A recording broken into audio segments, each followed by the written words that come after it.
and welcome to Texas Holocaust Remembrance Week 2021.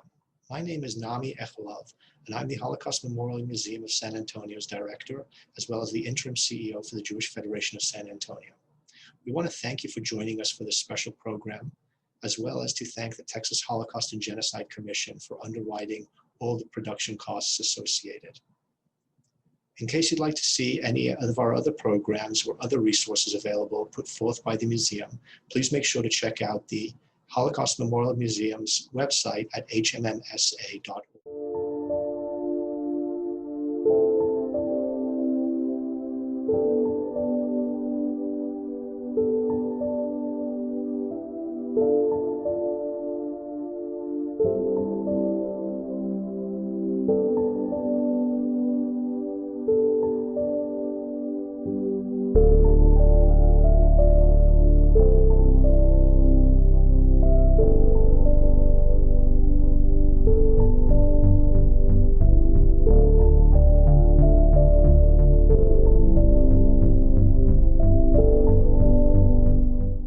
Hello, my name is Nicole Munoz, and I'm the Programs Associate here at the Holocaust Memorial Museum of San Antonio. Thank you for joining us for this important week of Holocaust education. Today, I'm going to tell you about the Bielski brothers and how these brothers from Poland saved the lives of over 1,200 Jews, in part due to their ingenuity and perseverance during the Holocaust. The story of the Bielski family begins in Poland, in a small rural village of Stankowice that bordered the Soviet Union. This village was the home of the Bielskis, with David and Belia being the family patriarchs of their 12 children. The Bielski family were farmers and millers who worked the earth to provide for their family. The oldest son still living at home was Tuvia, who during the interwar years was recruited to the Polish army, where he learned many of the skills that would make him an effective leader later in life. However, while he was in the Polish army, he learned an unfortunate lesson about Poland, which was anti-Semitism. Anti-Semitism was very prevalent in Poland. His family was the only Jewish family in their small village, but they had not faced any anti-Semitic feelings from the other families in the village. After completing his army service, Tuvia left the army and returned home to help provide for his siblings and parents. Poland was home to around 3 million Jews at the onset of World War II. In Eastern Europe, over 6 million Jews called this place their home. Their culture and lifestyle differed from their Western counterparts. Eastern European Jews tended to live in small villages instead of large cities and spoke Yiddish, a combination of German and Hebrew. In these communities, one could find Yiddish theaters, newspapers, and books, all published in Yiddish. Many communities were spiritual and cultural hubs. For example, Vilna in Lithuania was known as the Jerusalem of Lithuania, as it became a major Jewish spiritual center where many traveled in order to study Jewish religious texts. In both the West and the East, however, Jews still faced varying degrees of discrimination and anti-Semitism. Despite this, Jewish communities throughout Europe flourished leading up to 1933. The story of World War II and the Holocaust begins in the interwar years of Europe. This atmosphere of hopelessness, despair, and poverty led the way for Hitler and the Nazis to come to power. Hitler had joined the National Socialist Workers' Party, also known as the Nazi Party, shortly after World War I. Hitler was a rabid nationalist, anti-Semite, and a charismatic speaker who quickly rose through the ranks of the Nazi Party to eventually lead the party. An attempted coup led by the Nazi Party in 1923 to overthrow the government ended in failure. Hitler's coup was on the cusp of a new beginning in Europe. A 7-year stability was starting, and even though Germany was going through political upheavals, there would be a sense of norm and stability. Hitler was sent to jail and faced a lifetime sentence, but was instead given a 5-year sentence, but was paroled much sooner. During his time in prison, Hitler was able to write the first volume of his life's account, which he called Mein Kampf, My Struggle. In this volume, Hitler's anti-Semitic or anti-Jewish writings were on full display. Hitler wrote that the two greatest threats to Germany were Marxism and Judaism. Give the people two objectives to fear, a person and a thing. Jews were the person and Marxism was the thing. By emphasizing both, Hitler was drawing upon the fears of the people. The Social Democratic Party was a Marxist organization and one of the largest political parties in the Weimar Republic, and it was under the rule of this party that the Treaty of Versailles was signed. This treaty was seen as a national humiliation throughout Germany. Hitler's anti-Jewish writings played on the false theory that started after the end of World War I, that stated that the only way that Germany could have lost the war was by being stabbed in the back. This false myth stated that internal enemies, mainly Jews, socialists, pacifists, and communists, are the main reason for the downfall of Germany. While there is no evidence to support this false myth, it did not stop from spreading and lingering around the Weimar Republic.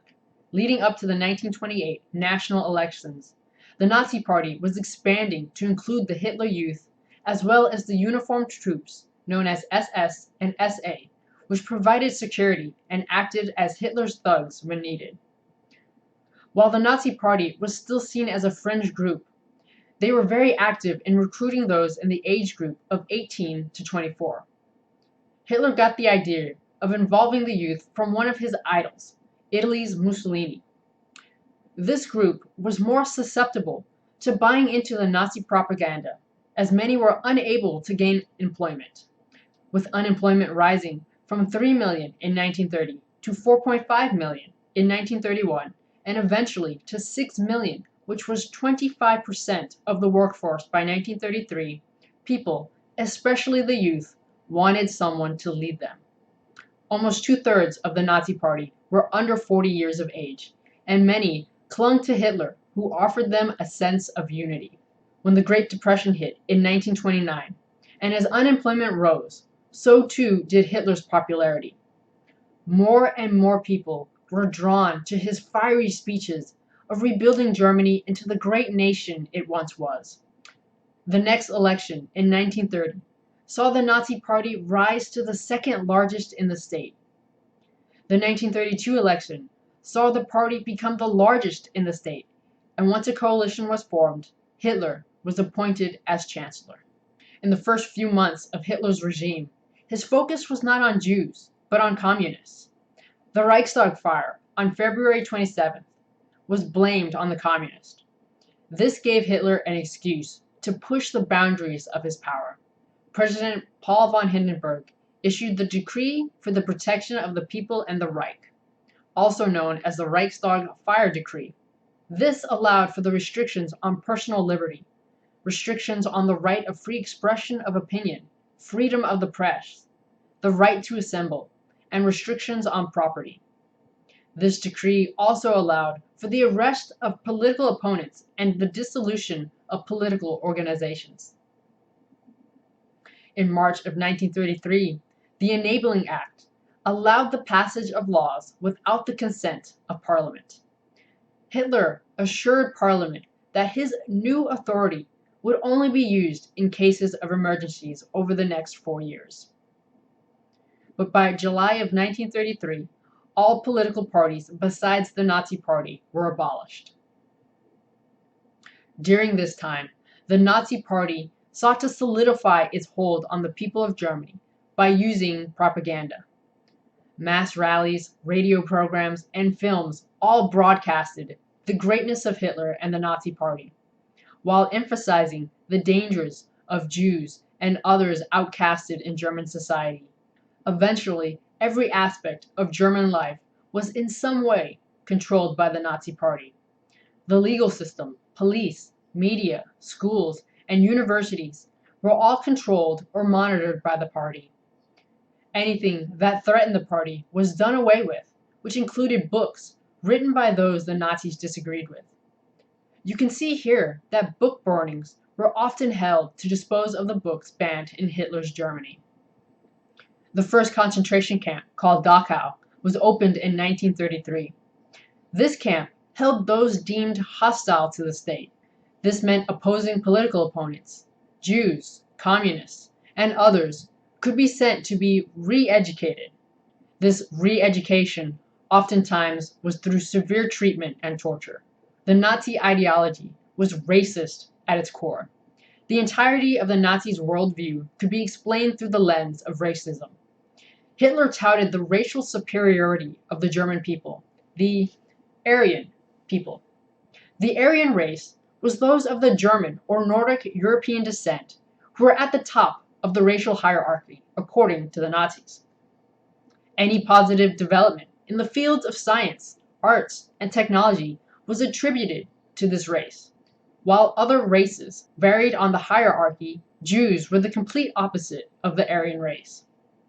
Jews in Nazi ideology were viewed as parasites that had to be stopped before they brought about the destruction of the civilized world.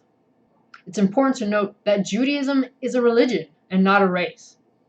Even though Hitler himself did not fit the parameters of the ideal Aryan person by Nazi standards, he spoke of the responsibility they faced to ensure the purity of the Aryan race.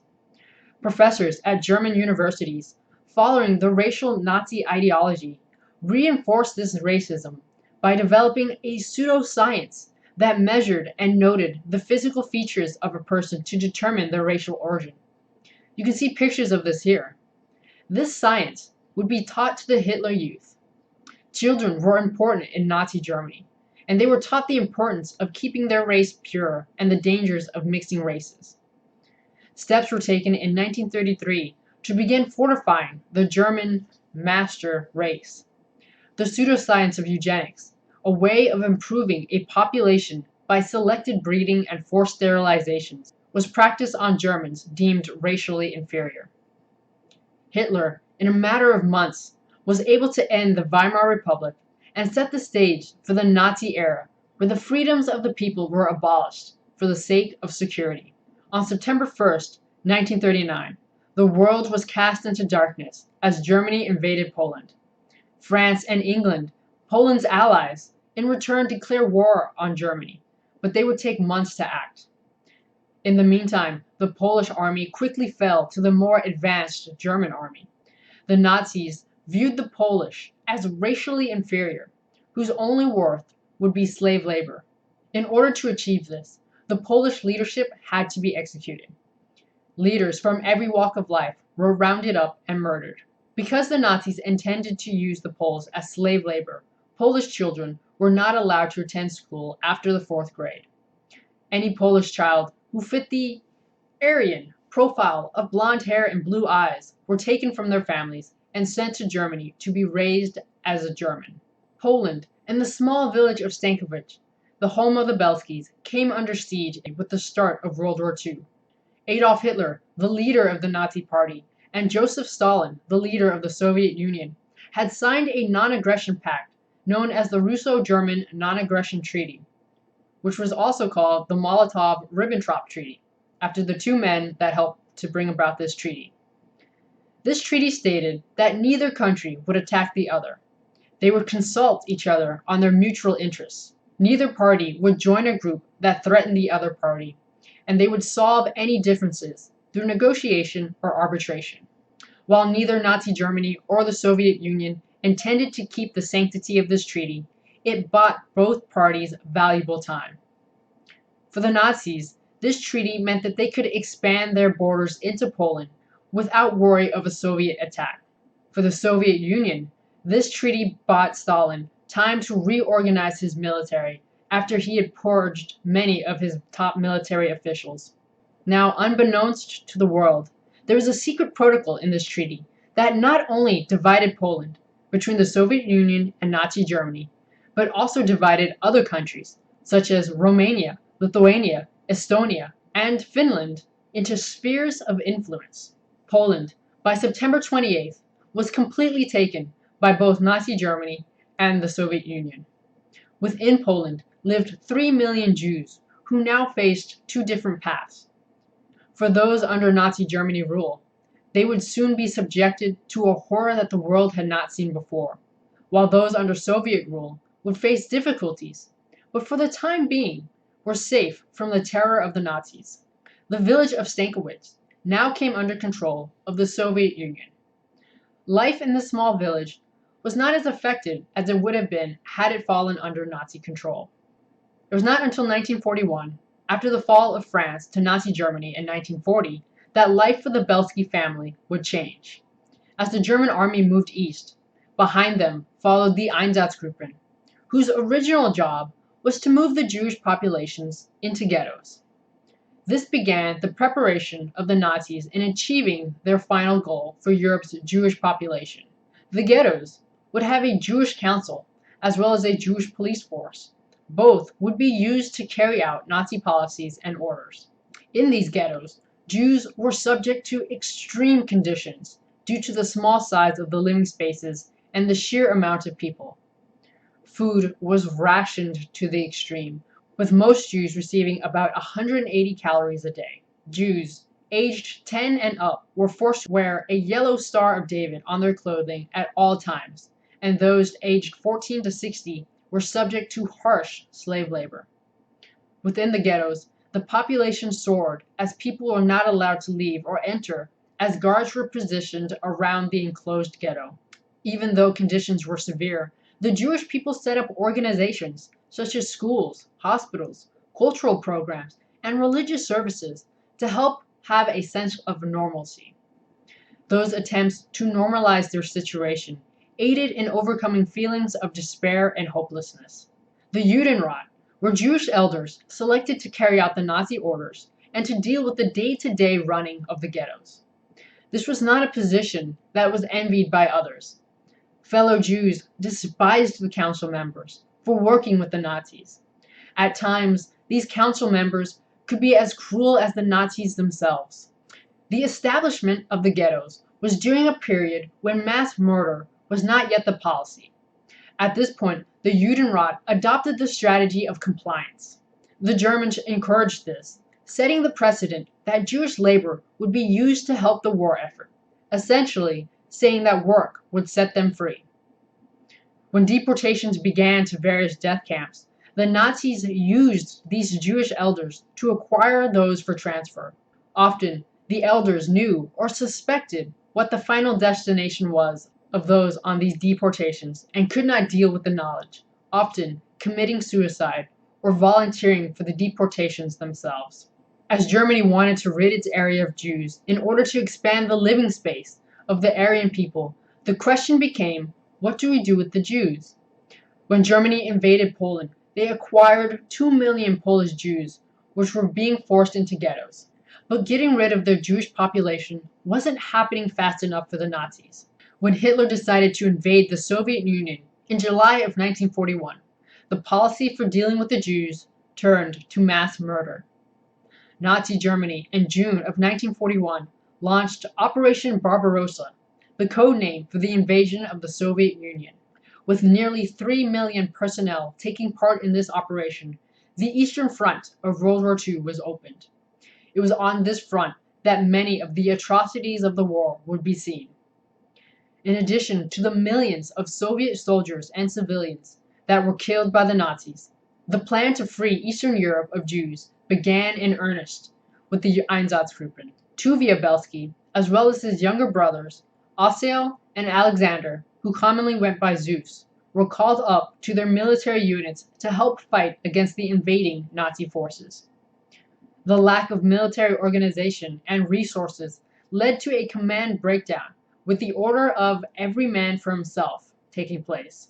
The three Belsky brothers, Tuvia, Ossiel, and Zeus, decided to try and reach their parents' house in the rural village in hope that it would be spared from the devastating German bombs. In the first week alone, the Nazi forces had advanced over 200 miles into the Soviet Union and had taken out much of the Soviet Air Force and captured hundreds of thousands of Soviet troops.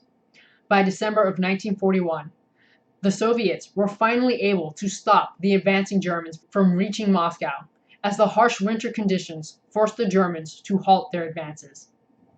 What was happening behind the German lines, however, is where the story of the Belsky partisans begins. It was not long after the invasion of the Soviet Union that persons of Jewish descent began to be targeted for violence. and many began to be rounded up to put into the newly established ghettos. In the town of Novogrodic, the Jewish leaders were being killed. Anti-Semitic fervor began to grip the people as a former associate of the brothers who had joined the police issued an arrest warrant for them to be imprisoned in the ghetto. The three brothers fled to the woods that surrounded their family's property. These are the woods that these three brothers had grown up in. With help from friendly neighbors, the three brothers were able to find work, but as fear of punishment for helping Jews grew, the brothers' options for work dwindled. Towards the end of the year, their parents, the wives of Tuvia and Zeus, Aaron, the youngest brother, as well as other family members, were sent to the Novogrodic ghetto. On December 8, 1941, a large raid took place, which killed many of the Belsky family in the ghetto. Aaron, the youngest member of the family, was able to escape back to the ghetto. He would play a large role in helping to expand the partisan group. The three older brothers returned to the woods near the home they grew up in after learning of the massacre. It was in these woods, not long after the death of their parents and other loved ones, that the brothers began to bring family and other Jewish refugees into the force with them.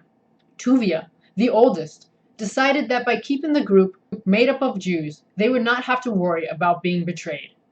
Tuvia, as the oldest, was appointed as the leader and dealt with the interworkings of the group, such as security and the politics of the group.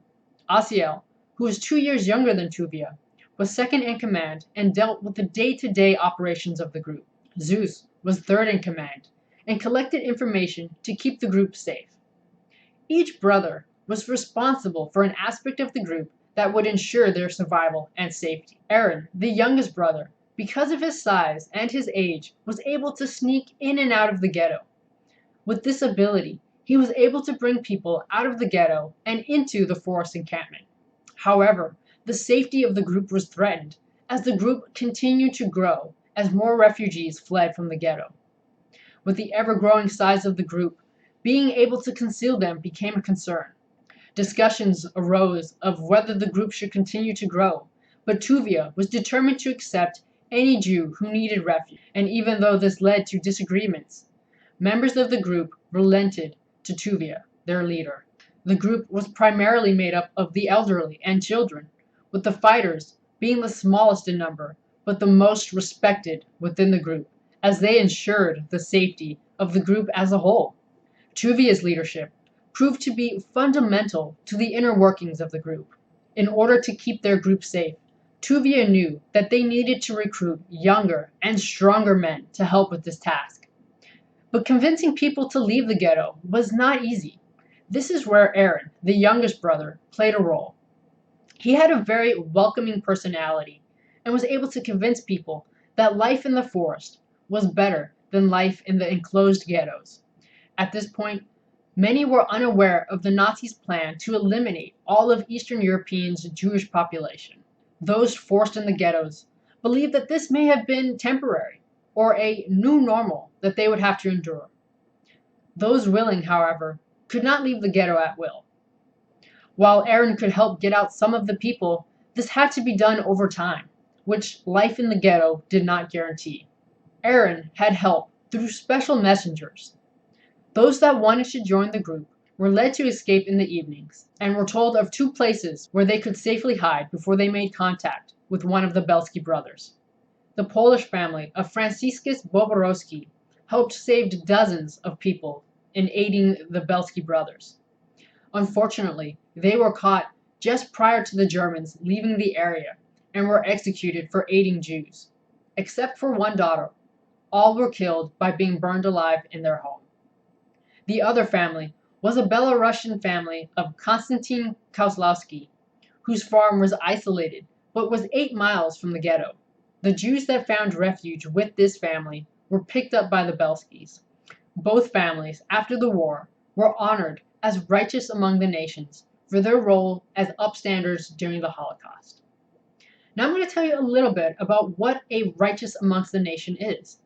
This is an honor bestowed upon a person by the State of Israel and Yad Vashem, the World Holocaust Remembrance Center. This honor is to recognize and to show gratitude for the non-Jews who risked their lives and the lives of their families to save Jews during the Holocaust. Those who are recognized as righteous among the nations are awarded a medal, a certificate of honor, and have a tree planted on the grounds of Yad Vashem. When Yad Vashem was established in 1953, the remembrance of the 6 million who died during the Holocaust was of the utmost importance. But what was also important and went into the law which established Yad Vashem was remembering and recognizing those who, in a time when the Jewish people were being betrayed by their neighbors, friends, and associates, stood up and offered them refuge. These are individuals who took nothing in return for their actions, who risked their families' lives in order to help a person who was deemed to be undesirable or an other. As of January 2019, there are 27,362 individuals who have been named as righteous among the nations. In our museum, we have the pictures of German industrialist Oskar Schindler, Polish social worker Irene Sendelarova, the Japanese diplomat Chuni Sugihara, the Portuguese diplomat Artistas de Souza Mendes, Swedish diplomat Raoul Wallenberg, American journalist Varian Fry, Belgian priest Father Dom Bruno, and the Danish underground. All are examples of righteous among the nations. While these are the more well-known figures, there are thousands who were poor peasants who could not stand by and let this injustice take place. At the Holocaust Memorial Museum of San Antonio, we honor their memory. Returning to the Belsky brothers, with help from these trusted families, the Belsky partisans were able to grow their numbers to over 300 Jews. But with the ever-growing number of Jews, finding enough food to feed everyone was proving to be difficult. Members of the partisans would gather food from nearby villages, but this caused Tuvia regret, as he knew that the people that they were taking food from barely had enough to feed themselves and their families. Not only that, but there were other partisan groups in the nearby forests who were doing the same things. In order to have peace of mind, Tuvia came to the conclusion that without taking from the nearby villages, they would not be able to survive. He condemned anyone who took more from the villages than necessary. With many partisan groups, other than the Belsky group, using the forest as cover, the Germans launched large-scale attacks on the forest to flush them out towards the end of 1942. This forced the Belskys to constantly move all of their members to keep them safe. As the group continued to grow, the need for a stable and permanent base became apparent, especially since the majority of the group were children or the elderly. The brothers decided to set up a stable base in the Naliboka Forest in 1943. This forest held tougher terrain than the previous forests that the group had settled in, but this terrain would help to safeguard their vulnerable members, as the swamps and dense trees meant that not many would venture into the forest. In the summer of 1943, a German attack threatened the existence of the group. With over 50,000 German soldiers, a plan was set into motion to remove the partisan groups in the surrounding forests. The Belsky group was forced to flee further into the swamps to escape the German barrage. For weeks, the group was forced to separate so that if captured or attacked, the entire group was not at risk. Forced to move lightly, food was increasingly scarce. Members suffered from starvation and fatigue. The strong carried the frail and children as they were forced into deeper swamps. For 2 weeks, the groups moved until the Germans gave up and relented. This German attack proved to be valuable for the Belskys, as the surrounding villages were damaged, and many of the residents were taken for slave labor, murdered by the Germans, or fled into the forests. This allowed for the partisan group to take valuable building materials to set up a permanent camp deep in the Naliboka Forest. With this permanent camp established, the brothers set out to try and make life as normal as they could in the forest. For the Jewish inhabitants of this family camp, who had spent months running for their lives, who fled their homes, lost loved ones, and the attempted loss of their Jewish identity, having a safe haven where life could continue was almost unimaginable. Homes, health clinics, a school, and even a synagogue were all built in the forest. Jewish holidays, which for many they hadn't been able to observe in years, could now be observed again. The inhabitants of the camp were able to find love, marry, and have children. You have to remember what is taking place in 1943. The deportation of thousands to the death camps were happening as quickly as possible, as it became apparent after the Germans lost the Battle of Stalingrad that Germany would lose the war. As a result of this loss at Stalingrad, Heinrich Himmler created the Sonderkommando 1005 group, which was tasked with finding the mass graves left behind from the Holocaust by bullets committed by the Einsatzgruppen. They were to exhume the bodies and burn them in order to destroy evidence of their crimes. Even as Nazi Germany was moving forces from the Western Front to the Eastern Front, the goal of completing the final solution remained. By the summer of 1944, the Belsky family camp had grown to 1,200 refugees, all living in the forest. As the Red Army pushed the Germans out of the area, they sent a notice to the Belsky partisans to leave the forest. Tuvia Belsky brought his group out of the forest and into the protection of the Red Army. After they were liberated, the Belsky brothers realized that due to their partisan activity, the Red Army could see them as a possible threat.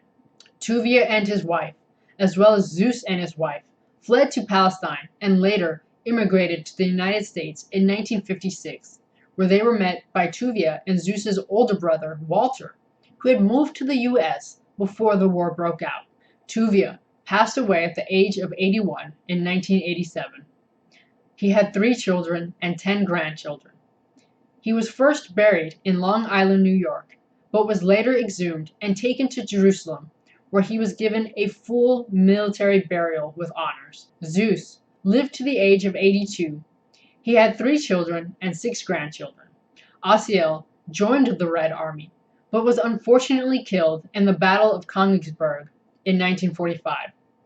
He had 1 daughter that he unfortunately never got to meet. Aaron, the youngest brother, is still alive today in 2021. He moved to Palestine after the war, and in 1956 he joined his brothers and moved to the United States. Today he lives in Palm Beach, Florida with his wife.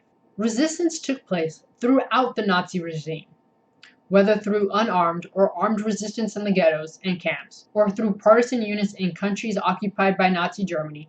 Jews and non-Jews both used various means to resist their oppressors. For many, they knew that resisting against the Nazis would likely lead to death, but this did not deter them from trying. Let's briefly look at each form of resistance. In the ghettos and camps, both unarmed and armed resistance took place against the Nazi regime. Unarmed resistance took the form of religious and cultural activities, the smuggling of food, and the underground information system, to name a few. This underground system helped the ghettos communicate with each other about what they had seen or heard. As word spread from ghetto to ghetto about the mass deportations and rumors of death camps or mass shootings became almost certain, many, particularly the youth, decided to fight back. Even though they knew that they could not stand up against the well-armed German soldiers, they still tried. The weapons they had paled in comparison to what the German army was using. Often, the weapons that they had were homemade, such as Molotov cocktails and old firearms smuggled into the ghettos. The most famous uprising took place in Warsaw, located in Poland. Once most of the population had already been deported, the fighting broke out. For 28 days, the Zionist Fighting Organization was able to fight against the Nazis. It was not until the Germans were forced to bring in heavy artillery did the fighting end. Similar actions took place in the camps.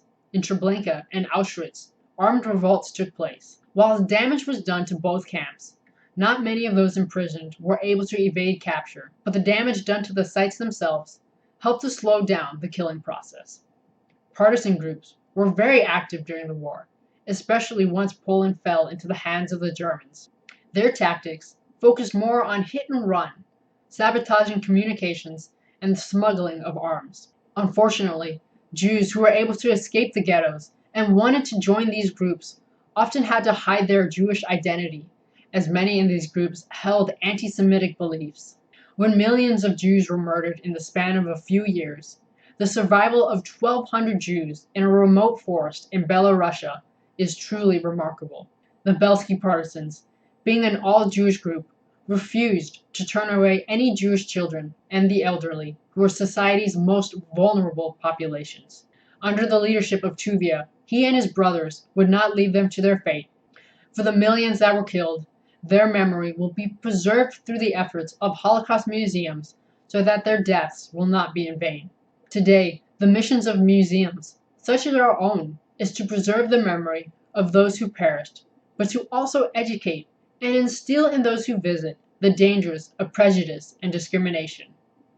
I encourage you to learn more about our resources at hmmsa.org. The lessons we can learn from the Holocaust can help to shape our future. You may have heard the phrase "never again," which is often associated with the Holocaust. But never again has happened again and again. Even today, human rights violations are taking place throughout the world. In the words of Holocaust survivor and Nobel laureate Elie Wiesel, the opposite of love is not hate, it's indifference. It is our hope that the lessons you learned this week will inspire you to keep learning, to make your voices heard, to be an upstander, and not to remain indifferent to the suffering of others. Now that you've learned of the Holocaust, of the horrors that befell to a group of people who were deemed too different and too dangerous by a fanatical leader, the question I pose to you is, now that you know, what will you do?